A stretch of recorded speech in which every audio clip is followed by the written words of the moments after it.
The four walls of your own prison. Leo spent a decade building a prison for himself. He didn't use bricks or bars. He built it with four invisible, corrosive thoughts that seemed harmless at first. The first wall was made of tomorrows. He'd lie awake, his mind painting vivid tragedies of meetings that might fail, opportunities that might crumble.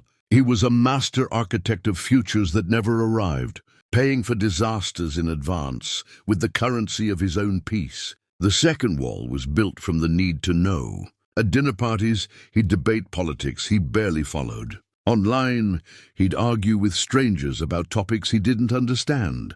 He wore opinions like armor, heavy and suffocating, terrified that silence might mean he wasn't smart. He judged everything, and in doing so, condemned himself to a life of constant petty conflict. The third wall was mortar mixed with complaints. The traffic, the weather, his boss, the price of coffee.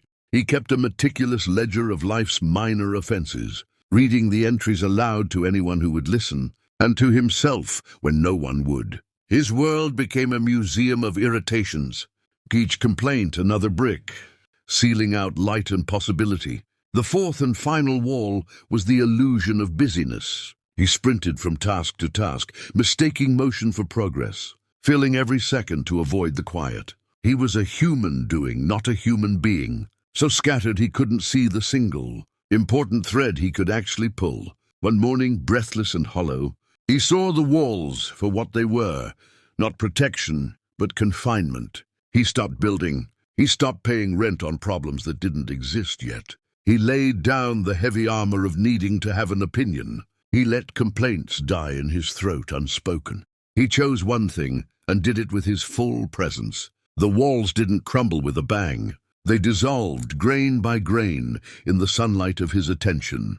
What was left wasn't an empty cell, but an open field. Your freedom lies in what you stop doing.